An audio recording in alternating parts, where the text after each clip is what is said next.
다시 일어나게 하시는 하나님이라는 제목으로 말씀 나누도록 하겠습니다. 오늘 이제 우리의 본문 말씀은 창세기 12장 10절에서 20절까지 말씀입니다. 근데 사실 오늘 이 이야기는 아브라함에 관한 이야기입니다. 아브라함에 관한 이야기를 할 때 먼저 창세기 12장 1절부터 3절까지 하나님께서 아브라함을 부르신 콜링하신 그 이야기를 좀 먼저 살펴봤으면 합니다. 창세기 12장 1절에서 2절까지 말씀을 제가 먼저 읽어드릴게요. 주님께서 아브라함에게 말씀하셨다. 너는 내가 살고 있는 땅과 내가 난 곳과 너의 아버지의 집을 떠나서 내가 보여주는 땅으로 가거라. 내가 너로 큰 민족이 되게 하고 너에게 복을 주어서 내가 크게 이름을 떨치게 하겠다. 너는 복의 근원이 될 것이다 라고 말씀하고 있습니다. 우리가 너무 잘 아는 말씀입니다. 하나님께서 아브라함을 갈대아 우르에서 부르셨을 때 아브라함은 그 하나님의 말씀에 순종해서 고향을 떠났습니다. 그리고 하나님께서 지시하는 땅으로 갔다라고 성경은 기록합니다. 근데 2절에 보니까 그렇게 순종한 아브라함을 향해서 내가 너로 큰 민족이 되게 하겠다라고 말씀합니다. 내가 너로 큰 민족이 되게 하고 내가 너에게 복을 주어서 내가 크게 이름을 떨치겠다. 이게 개역성경에 보면 내 이름이 창대하게 하겠다라고 말씀하십니다. 그러니까 여기서 하나님이 아브라함이 너로 큰 민족이 되게 하겠다라는 이야기는 이게 숫자적인 그리고 실제적인 아브라함의 자손뿐만 아니라 앞으로 올 모든 영적인 자손에 대한 축복을 의미합니다. 그러니까 실제적인 유대인의 그 아브라함의 자손과 모든 영적인 자손을 포함한 그 하나님의 축복이라는 겁니다. 그리고 2절에 계속 보니까 너로 복을 주어서 크게 이름을 떨치겠다라는 이야기는 온 민족 위에 아브라함의 이름을 존귀하게 하겠다라고 성경은 말씀하고 있는 겁니다. 그러니까 아브라함은 정말로 하나님의 큰 복을 받은 사람이었습니다. 뿐만 아니라 내 이름을 크게 떨치겠다라고 말씀하시고 너는 복의 근원이 될 것이다 라고 말씀하십니다. 복의 근원이 될 거다. 이 이야기는요, 영어로 you shall be blessing이라고 표현하고 있는데 이 blessing, 이 복이라는 게 바라크라는 뜻입니다. 바라크라는 건데 이 말씀을 가만히 들으면 아브라함의 어떤 하나님의 어떤 복을 누리는 자, 어떤 복 같은 경험을 한 자, 뭐 그런 비유적 표현이 아니라 아브라함 그 존재 자체가 하나님의 복이 된다는 겁니다. 네가 바로 복의 근원이 된다는 겁니다. 아브라함이 바로 하나님의 복의 근원이 된다. You shall be the blessing. 아브라함 그 존재 자체를 하나님이 복으로 삼아 주셨다는 거예요. 그 근거가 어디에 나와 있냐? 아브라함이 그 복의 근원이 됐다는 그 이야기가 바로 그 다음 3절에 나옵니다. 3절에 보면 너를 축복하는 사람에게 내가 복을 주고 너를 저주하는 사람에게 내가 저주하겠다라고. 그러니까 아브라함을 저주하는 사람에게 하나님도 저주하겠다는 겁니다. 아브라함을 막 축복하는 사람에게 하나님께서 축복하시겠다는 거예요. 그러니까 이 아브라함이 복의 근원이니까 아브라함을 축복하면 그 축복하는 자도 복을 받고 아브라함을 저주하면 그 저주하는 자가 복을 받을 뿐만 아니라 아브라함으로 인해서 모든 민족이 아브라함으로 인해서 복을 받는다. 그러니까 이거 가만히 보면 아브라함은 정말 하나님 앞에서 특별한 존재인 것 같아요. 우리와 똑같은 하나님의 자녀이기지만 실수 있고 넘어지는 자녀이지만 하나님은 특별하게 아브라함을 부르셨다라는 겁니다. 근데 사실 아브라함이 그렇잖아요. 아브라함은 갈대아 우르에서 가나안 땅으로 간 이민자였습니다. 하나님의 말씀에 순종해서 갈대아 우르에서 가나안 땅으로 간 이민자였다는 거예요. 사실 이 이민자 하면 우리가 너무 잘 이해할 수 있습니다. 우리 모든 성도님들이, 이 자리에 있는 성도들이 한국에 계시다가 미국으로 온 이민자였기 때문입니다. 사실 이민의 삶이 그렇게 쉽지 않습니다. 그래서 어떤 부분에서는 우리가 아브라함에 대해서 좀 더 이해할 수 있는 부분인 것 같아요. 사실 그래서요, 바라기는 이 아브라함이 누린 이 놀라운 하나님의 복이 우리 이민자로 이 땅을 살아가는 우리 열린교회 모든 성도들에게도 이런 놀라운 하나님의 복이 정말 충만하게 임하기를 주의 이름으로 축원합니다. 오늘 본문을 통해서 아브라함이 받은 은혜와 아브라함이 경험한 실패를 통해서 역사하신 하나님을 함께 발견하기 원합니다. 첫 번째는 오늘 본문을 통해서 하나님 일방적으로 아브라함을 부르셨다라는 겁니다. 오늘 본문에서 하나님이 일방적으로 아브라함을 부르셨습니다. 그리고 그를 복의 근원으로 삼으셨다라고 말씀하고 있습니다. 제가 좀 전에 말씀드렸듯이 창세기 12장 2절에 보면 하나님이 아브라함을 부르셨을 때 아브라함을 복의 근원으로, 바로 아브라함 그 자체가 복이라고 말씀하고 있습니다. 근데 보세요. 아브라함 안에 복의 근원으로 부르셨는데, 그럼 과연 아브라함 안에 그런 복의 근원이 될 만한 그런 뭔가 이유가 있냐, 근거가 있느냐? 근데 아브라함 안에는 그런 근거가 없습니다. 여호수아서 24장 2절에 보면 성경이 이렇게 기록하는데요. 여호수아가 모든 백성에게 이르되 이스라엘의 하나님 여호와께서 이같이 말씀하시기를 옛적에 너희 조상들이 곧 아브라함의 아버지 나홀의 아버지 데라가 강 저쪽에 거주하여 다른 신을 섬겼으나 라고 말씀합니다. 자, 그러니까 여호수아가 기록하기를 이스라엘의 하나님 아버지가 이제 여호수아를 통해서 이제 말씀을 하는 거예요. 근데 아브라함과 아브라함의 아버지 데라가 소위 말해서 갈대아 우르에 살 때는 이방신을 섬기는 자였다는 겁니다. 이방신을 섬길 뿐만 아니라 이방신을 만들어 팔았던, 그래서 비즈니스를 했던 사람이었다는 거예요. 그래서 그 일로 아주 잘 살았던 사람입니다. 특별히 이 아브라함은 그 달신을 믿으면서 살았습니다. 바로 그 갈대아 우르에 아주 달신이 굉장히 많았거든요. 그러니까 이 특별히 달신을, 그 천문학, 그 하늘에 있는 달신을 믿으면서 살았습니다. 사실 그러니까 아브라함 안에는 하나님이 축복할 만한 어떤 근거도 없는 겁니다. 하나님을 위해서 어떤 일을 했던, 하나님과 어떤 연관된, 상관된 어떤 조그만 것도 없고 하나님과 전혀 관계없는 집안이었습니다. 오히려 이방신을 열심히 섬겼던 집안이 바로 아브라함의 집안이었고 아브라함이었다라는 겁니다. 그런데 이게 바로 하나님의 은혜입니다. 그런 하나님과 아무런 상관없이 이방신을 섬기면서, 달신을 섬기면서, 하늘에 있는 별을 섬기면서 살았던 아브라함에게 하나님께서 일방적으로 찾아가셨다라는 겁니다. 하나님께서 일방적으로 아브라함에게 찾아가신 겁니다.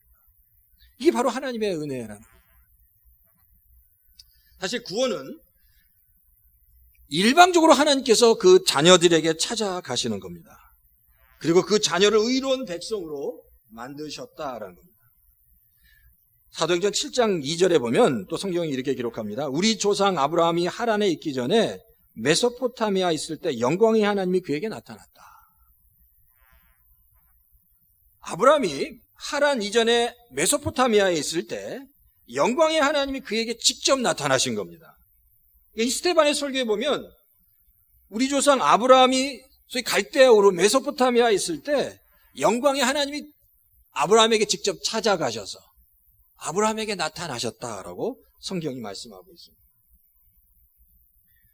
자, 여기서 우리가 굉장히 중요한 사실 하나를 알아야 됩니다.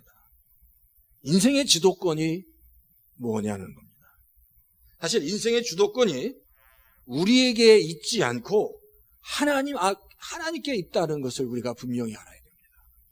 왜 아브라함에게도 하나님이 직접 아브라함에게 찾아가셨습니다. 모든 하나님의 자녀들과 백성도 마찬가지입니다. 어떤 누구도 직접 그 성도가 하나님에게 찾아가서 그 스스로 하나님을 만난 사람은 아무도 없습니다.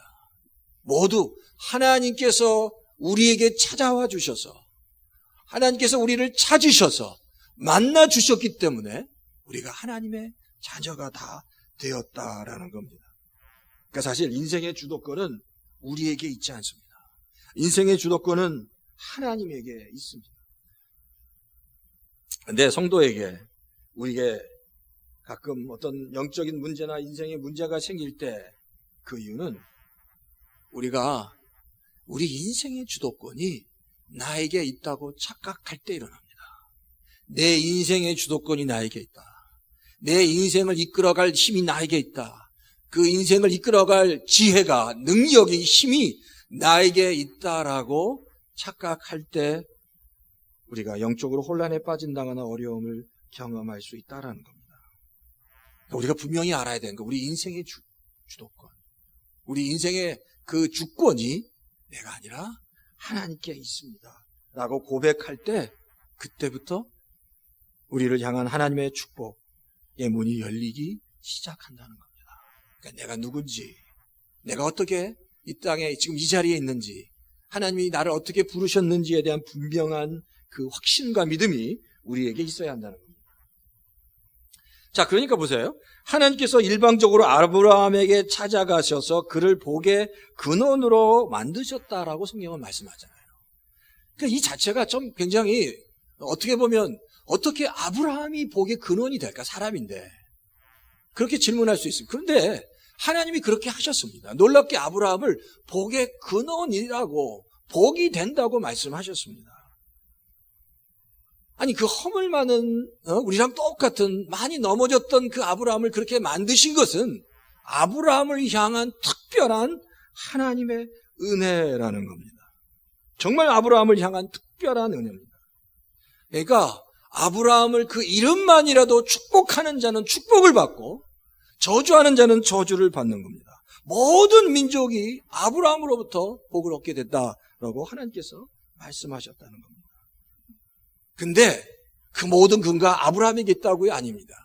모든 근거는 아브라함에게 없었습니다. 하나님이 아브라함을 그렇게 부르신 겁니다.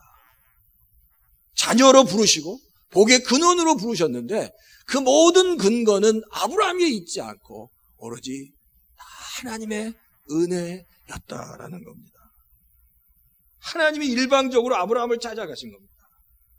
꼭 그와 같이 하나님이 일방적으로 우리 성도님들에게, 우리에게 찾아오셨습니다. 누가복음 5장에 보면 베드로가 밤새도록 고기를 잡았습니다. 잘 아시죠? 누가복음 밤새도록 고기를 잡았는데 베드로는 한 마리도 못 잡았다라고 말씀합니다. 한 마리도 못 잡았습니다. 근데 그 밤 지난 그 다음날 주님께서 베드로에게 찾아가십니다. 베드로에게 찾아가셔서 베드로가 가지고 있는 모든 질문들, 그가 경험한 것들을 말씀하십니다. 주님이 베드로에게 찾아가셨다는 겁니다. 뿐만 아니라 에베소서 1장 4절에 보면 창세 전에 예수님께서 그리스도 안에서 우리를 택하셨다고 말씀합니다. 창세 전에 그리스도 안에서 우리를 택하사 우리로 사랑 안에서 그 앞에 거룩하게 하셨다. 창세 전에 그리스도 안에서 우리를 택하셨다라는 겁니다. 그러니까 하나님이 직접 먼저 찾아오셨습니다. 우리에게 찾아오셨습니다.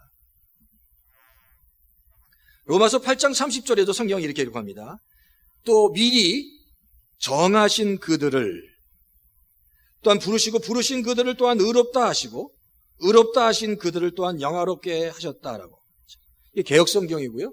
우리 표준세번역으로 보면 그리하여 하나님께서는 이미 정하신 사람들을 부르시고 또한 부르신 사람들을 의롭게 하시고 의롭게 하신 사람들을 또한 영화롭게 하셨다라고 말씀합니다. 자, 그러니까 보세요. 하나님께서 우리를 부르셨는데 한번 부르시고 나서 끝난 게 아니라 부르셨습니다. 그런데 때때로 넘어지고 쓰러집니다. 또 이 모양 저 모양으로 다른 길로 갔지만 여전히 하나님께서 그를 일으켜 세우시고 의롭게 하시고 의롭게 하신 다음에 다시 영화롭게 하셨다라고 말씀하는 겁니다. 그러니까 하나님이 하나님의 백성을 한번 부르시면 끝까지 책임지신다. 끝까지 가신다는 겁니다. 영화로운 자리까지 끝까지 하나님께서 책임지신다는, 이게 바로 하나님의 놀라운 은혜입니다. 하나님이 그렇게 하신다는 겁니다. 근데 그 끝까지 책임지시는 그 근거가 그 조건이 없는 겁니다. 우리 안에 어떤 조건이 있기 때문에 끝까지 우리를 택하시고 부르시고 의롭게 하시고 영화롭게 하신 게 아닙니다. 아무 조건 없이 하나님이 우리를 그렇게 사랑하셨다는 겁니다. 그냥 하나님이 그렇게 사랑하신 겁니다. 그래서 우리에게 찾아와 주셨다라는 겁니다. 그러니까 이런 하나님의 은혜, 아무 조건도 없는데 하나님이 우리를 찾아오셨습니다. 만나주셨습니다. 그리고 우리가 쓰러지고 넘어지 다시 세우시고 의롭게 하시고 영화롭게 하셨습니다. 이걸 우리가 깊이 깨닫게 되면 이게 정말 하나님의 은혜구나. 지금 이 자리까지 오게 하신 하나님의 은혜구나라는 사실을 우리가 알게 된다는 겁니다. 이건 하나님의 은혜입니다. 이 하나님의 은혜를 깨닫게 된 성도는 그렇죠. 자연스럽게 하나님께 감사할 수밖에 없는 거죠. 아무 근거 없는데 하나님이 찾아와 주셨습니다. 여전히 우리 안에는 문제가 있습니다. 여전히 우리 안에 갈등이 있습니다. 그러나 하나님이 여전히 우리를 사랑하고 계십니다. 여전히 하나님의 은혜를 부어주십니다. 이 사실이 깨달아질 때 하나님의 자녀들은 감사할 수밖에 없다는 거예요. 그리고 하나님은 그렇게 그 상황 속에서 늘 감사하는 하나님의 자녀를 너무너무 기뻐하신다는 겁니다. 그래서 이 은혜를 경험한 시편 기자가 이렇게 고백합니다. 시편 118편 1절에서 5절에 보면 여호와께 감사하라 그는 선하시며 그의 인자하심이 영원함이로다 라고 얘기합니다. 이스라엘에 그의 인자하심이 영원하다 하여라. 아론의 집아 그의 인자하심이 영원하다 하여라. 주님을 경외하는 사람들아 그의 인자하심이 영원하다 하여라. 바로 이렇게 감사하고 그 하나님의 인자하심과 영원하심을 고백한 이유는 하나님께서 나를 사랑하셨을 때 나에게 어떤 근거도 없는데 하나님이 아무 조건 없이 나를 사랑하신 것에 대한 하나님의 선하심과 인자하심에 대한 감사를 하나님께 드리는 겁니다. 그러니까 나는 아무것도 없는데 하나님이 나를 그냥 사랑하시는 겁니다. 여전히 나는 갈등하고 여전히 문제 가운데 있지만 그러나 그 말로 다 할 수 없는 하나님의 사랑이 내 안에 있고 나에게 부어주신다는 겁니다. 그리고 그 안에 그렇습니다. 감사합니다. 그래서 감사할 수밖에 없는 겁니다. 그게 바로 하나님의 은혜라는 겁니다. 바로 그 하나님의 은혜가 아브라함을 불렀습니다. 아무 이유 없는 부르실 아무 이유 없는 아브라함을 부르셔서 복의 근원이 되게 하시고 하나님의 자녀가 되게 하셨다라는 겁니다.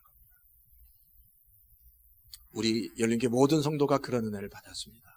오늘 이 예배를 통해서 다시 한번 하나님 나에게 주신 그 은혜가 다시 한번 내 안에서 충만하게 우리 열린교회 안에서 충만하게 일어나게 주십시오라고 고백하시는 우리 성도님 다 되시기를 주의 이름으로 축원합니다. 두 번째는 하나님은 그 자녀가 가는 믿음의 길 가운데도 고난을 주신다는 겁니다. 하나님의 자녀가 그 가는 길에도 고난이 있습니다. 10절에 보면 성경에 이렇게 합니다. 그 땅에 기근이 들었다. 그리고 그 기근이 너무 심했다라고 말씀합니다. 그 땅에 기근이 들었다. 이거잖아요. 하나님이 가라고 하는 대로 갔습니다. 아브라함은 가라고 해서 갔습니다. 명령하셔서 갔습니다. 근데 그곳에 갔는데 그 땅에 기근이 들었다는 겁니다. 성경에 보는데 기근이 들었는데 더 심하게 들었다라고 얘기합니다.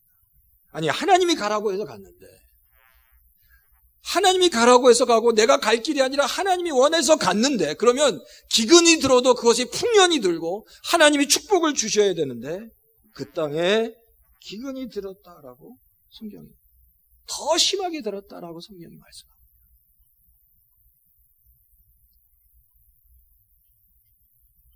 그럼 도대체 왜 하나님의 백성에게 하나님이 그 기근을 주시고 고난을 주시는가? 간단하게 두 가지입니다. 첫 번째는 그 성도를 더 단련시키기 위함입니다. 욥기 23장 10절에 보면 나의 갈 길을 주가 아시나니 나를 단련하신 후에 나를 정금처럼 만드시겠다고 말씀하신 그 고난을 통해서 성도들을 단련하기 위함입니다. 두 번째는 그 고난을 통해서 하나님을 깨닫도록 하기 위함입니다. 하나님의 은혜를 깨닫도록 하기 위함입니다. 시편 119편 67절에 보면 고난 당하기 전에는 내가 그릇 행하였더니 이제는 주의 말씀을 지키나이다라고 해요. 고난 당하기 전에는 내가 잘못된 길을 걸었지만 이제는 주님의 말씀을 지킵니다라고 고백합니다. 왜? 깨달아진 겁니다. 하나님의 은혜가 깨달아지고 말씀이 깨달아졌다는 겁니다. 고난에 관한 글이 하나 있는데 제가 한번 읽어드릴게요. 고난에 관한 글입니다. 하나님이 나를 너무 사랑하심으로 나를 더욱더 주님의 형상과 닮게 하시기 위해 나의 모난 부분을 깎으실 때 하나님은 그것을 사랑이라고 부르시지만 나는 그것을 고난이라 부릅니다. 하나님이 나를 너무 사랑하심으로 나를 아버지의 나라로 인도하시기 위해 낮은 마음과 넓은 마음을 갖도록 좁은 길로 인도하신 것을 하나님은 그것을 은혜라고 부르지만 나는 그것을 연단이라 부릅니다. 사탄이 나와 하나님과의 관계를 질투하여 나를 하나님에게서 멀어지게 하기 위하여 나에게 물질의 부유함과 세상의 즐거움을 풍족히 불어넣어 주셨을 때 하나님은 그것을 시험이라 부르지만 나는 그것을 축복이라 부릅니다. 세상의 기준과 세상의 시선으로 하나님의 일들을 바라보기에 나는 하나님의 뜻을 알지 못한 채 그렇게 하나님의 계획과 뜻을 오해하고 잘못 받아들였을 때가 많습니다. 하나님의 시선으로 하나님의 기준으로 아버지의 계획하심과 뜻하심을 깨달을 수 있도록 주님에게 아버지의 지혜를 구하고 나의 아둔하고 어두운 눈을 밝혀달라고 간절히 기도합니다. 간혹 내가 이해할 수 없는 일들로 인해 마음이 무너질 때도 있겠지만 그분은 이해할 대상이 아니라 믿어야 할 대상이기에 늘 하나님과 시선을 맞추기를 게을리하지 않겠습니다. 라고 고백합니다. 사실 믿음은 예수님을 바라보는 겁니다. 오늘 이 시인의 고백처럼 하나님은 이해하는 대상이 아니라 믿어야 할 대상이기 때문에 늘 그 하나님과 시선을 맞춰야 된다고 얘기합니다. 우리가 신앙생활을 하면서 그래요. 특히 고난 가운데 그러면 고난 가운데 더 하나님께 나가야 되고 고난 가운데 하나님을 바라봐야 된다는 것은 압니다. 근데 고난 가운데 있을 때 하나님을 바라보는 게 너무 힘듭니다. 고난 가운데 하나님의 그 임재 안으로 하나님이 계신 곳으로 가는 게 너무 힘듭니다. 그런데 그럼에도 불구하고 고난 가운데 있을 때는 더 하나님을 바라봐야 합니다. 우리의 눈을 하나님께 맞춰야 합니다. 예수님께 맞춰야 합니다. 그래서 예수님이 뭘 하시는지 그 하나님의 얼굴을 주목해야 합니다. 그래야 그 고난 가운데 하나님이 그 뜻을 우리가 깨닫고 경험할 수 있기 때문입니다. 히브리서 12장 2절 3절에 보면 성경이 이렇게 기록합니다. 믿음의 주여 온전케 하시는 예수님을 바라보라. 믿음의 주이신 예수님, 우리를 온전케 하시는 예수님을 바라보아야 합니다. 믿음의 주이신 예수님을 바라볼 때 그 예수님의 얼굴에 우리의 시선을 맞출 때 그때 하나님께서 우리에게 주시는 고난의 의미를 깨달을 수 있습니다. 사실 이 시편 히브리서 12장의 이 이야기는 11장에 정말 믿음의 선배들이 믿음을 가지고 치열하게 살아갔던 사람들의 고백입니다.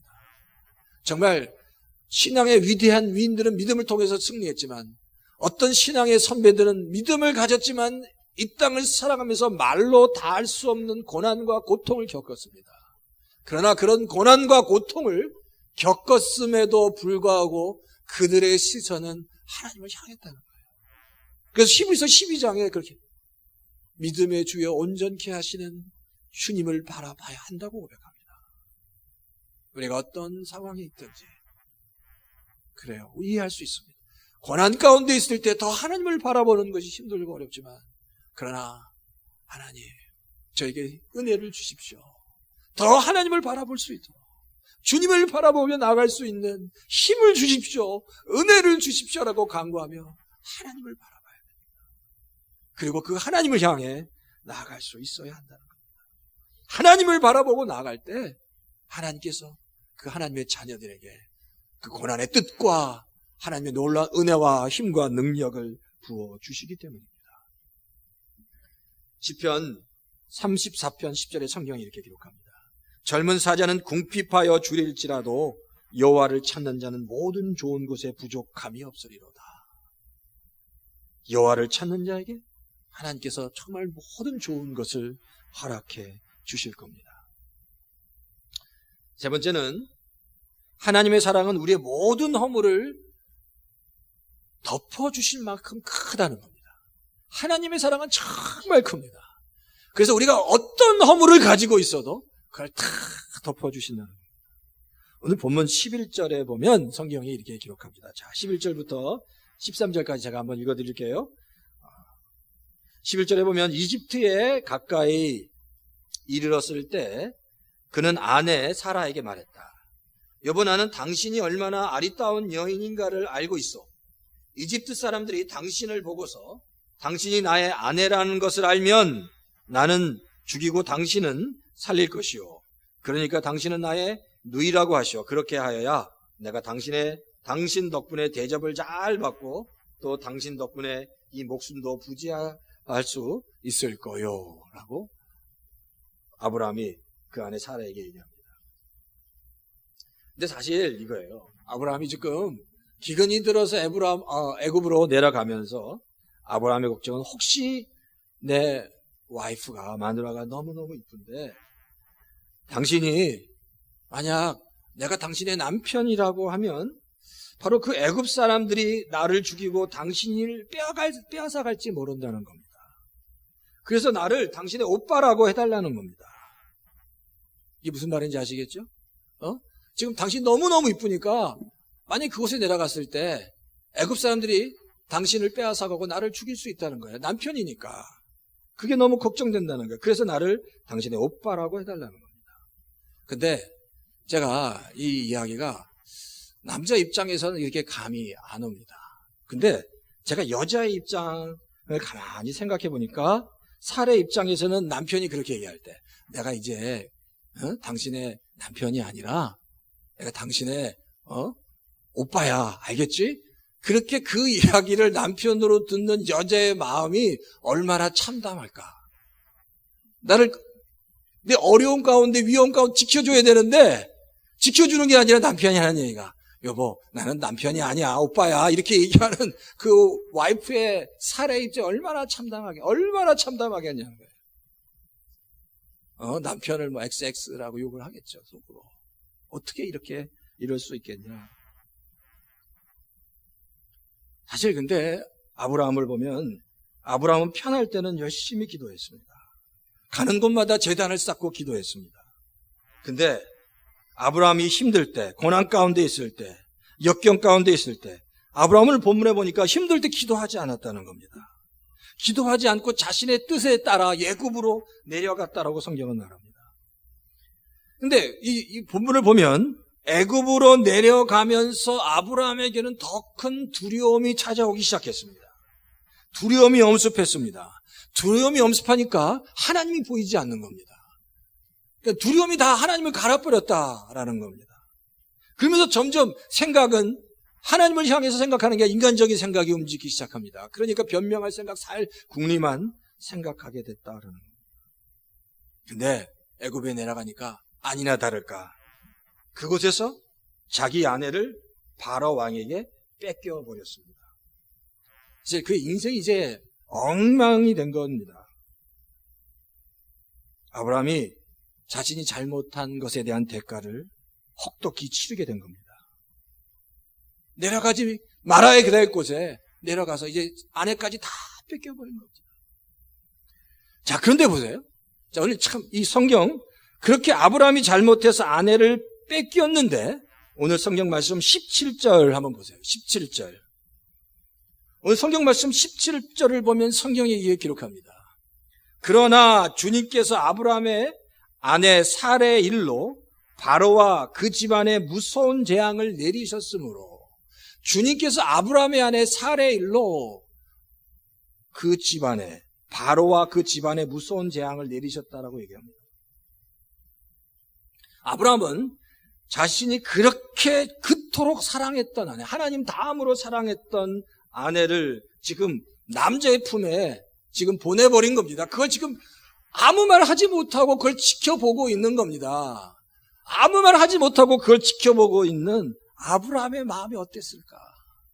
그렇게 사랑했던 아내를 다른 남자에게, 바로와에게 보내면서 얼마나 참담했겠냐는 거예요.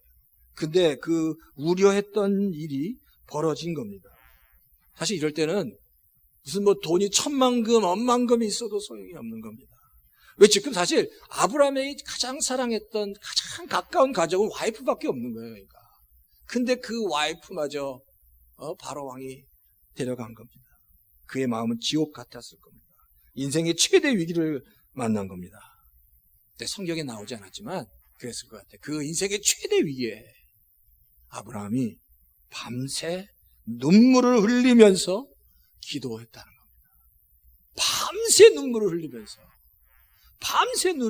눈물 흘리면서 하나님께서 기도했고 하나님께서 그 기도를 받아주셨을 겁니다. 이건 성경에 나오지 않지만 너무 당연한 거예요. 안 봐도 훤한 겁니다. 아브라함이 기도했을 겁니다. 근데 하나님께서 대재앙을 내리십니다. 근데 놀라운 건 그 대재앙을 내리셨을 때 아브라함을 책망하셔야 되는데 아브라함을 책망을 하는 게 아니라 바로와 바로의 집을 책망하셨다는 겁니다. 엄청난 재앙을 내리셨다라고 성경이 얘기합니다. 그 재앙이 무엇인지 제가 주석을 찾아보니까 자세하게 나와 있지는 않아요. 그런데 분명한 건 그 재앙이 큰 재앙이어서 바로뿐만 아니라 바로와 같이 살고 있는 그 왕궁에 살고 있는 모든 사람들이 분명하게 알 정도로 아주 강력하고 큰 재앙이 바로와 바로 궁에 임했다는 거예요. 직접 하나님이 나타나셔서 재앙을 내리셨다라는 겁니다.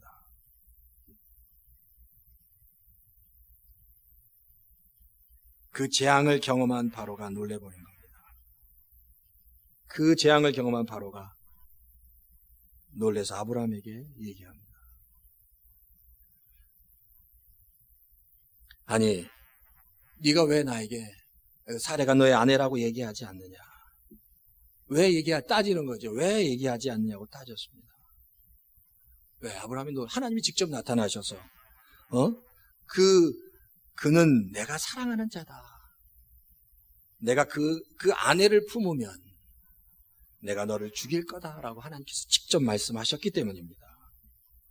사실 오늘 본문을 가만히 살펴보면 바로는 굉장히 신사였습니다. 바로가 사례를 그냥 데리고 온 것도 아니에요. 아브라함에게 굉장히 많은 돈을 줬습니다. 굉장히 많은 가축을 주었습니다. 그리고 잘 대접하고 사례를 데려고 왔습니다.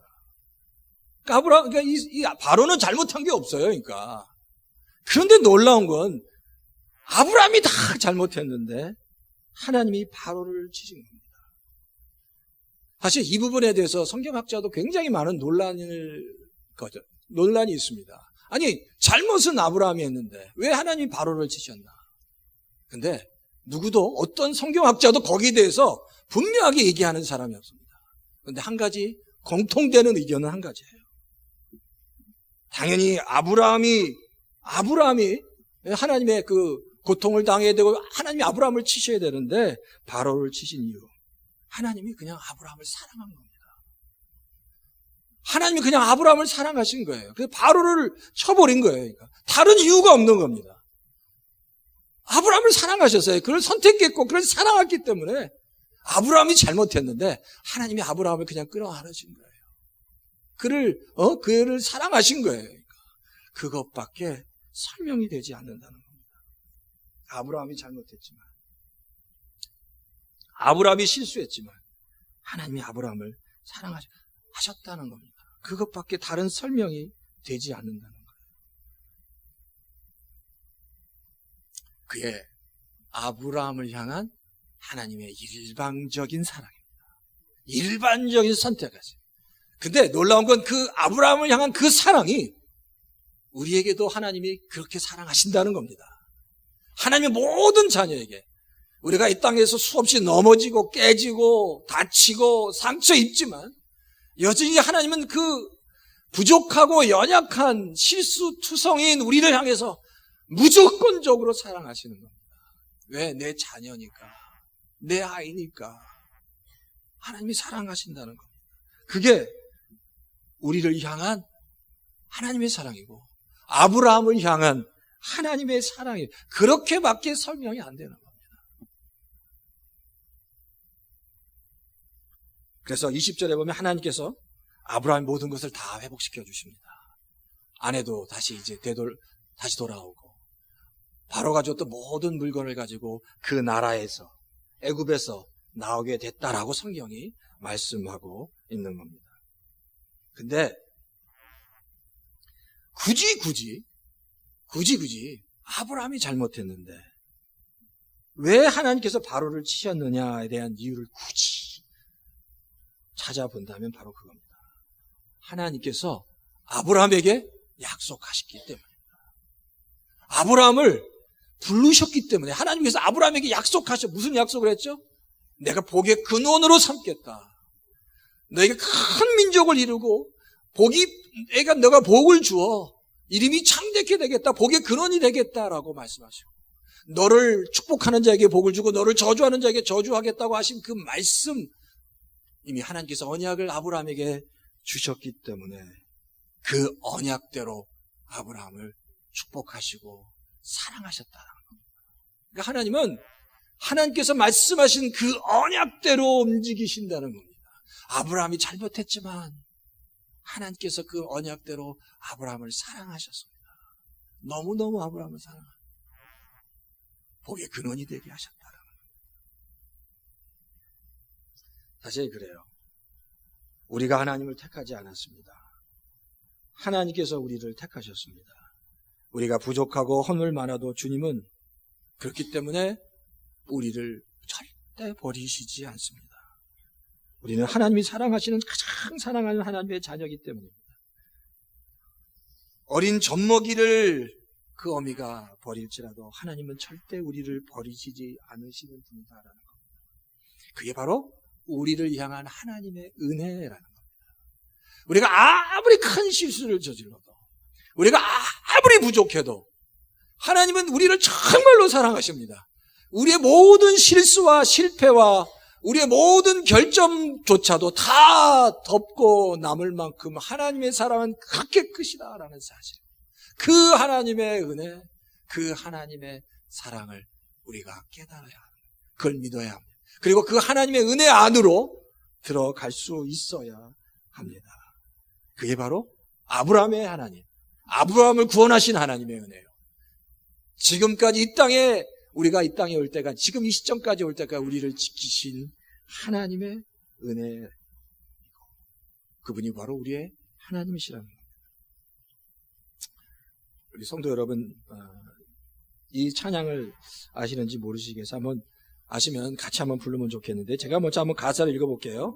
내 인생 여정 끝내어 강 건너 언덕 이를 때 하늘물 향해 말하리 예수 인도하셨네. 매일 발걸음마다 예수 인도하시네. 나의 무거운 짐을 모두 벗고 하는 말 예수 인도. 1절, 2절, 3절이 있는데 한번 다 같이 한번 불러보시면 좋겠습니다. 1절, 2절, 3절.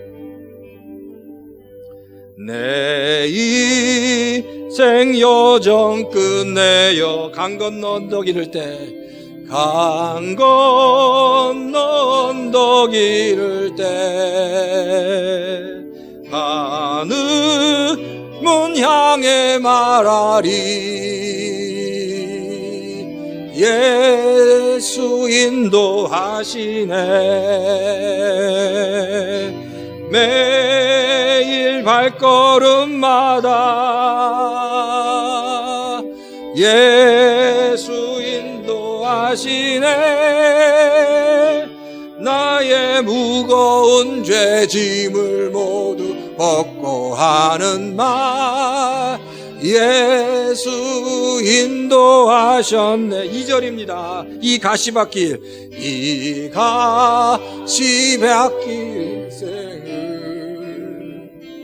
허덕이면서 갈 때에 엄과 환난 많으나 예수 인도하셨네. 매일 발걸음마다 예수 인도하셨네. 나의 무거운 죄짐을 모두 벗고 하는 말 예수 인도하셨. 3절입니다. 내 밟은 발걸음마다 주 예수 보살피시사 승리의 개가 부르리 주를 찬송하리라. 매일 발걸음마다 예수 인도하셨네. 나의 무거운 죄짐을 모두 벗고 하는 말 예수 인도하셨네. 우리의 인생 모든 여정길 주님께서 인도하실 줄 믿습니다. 그 하나님의 놀라운 은혜가 우리 열린교회 모든 성도님 가운데 충만하여 임하기를 주의 이름으로 축원합니다.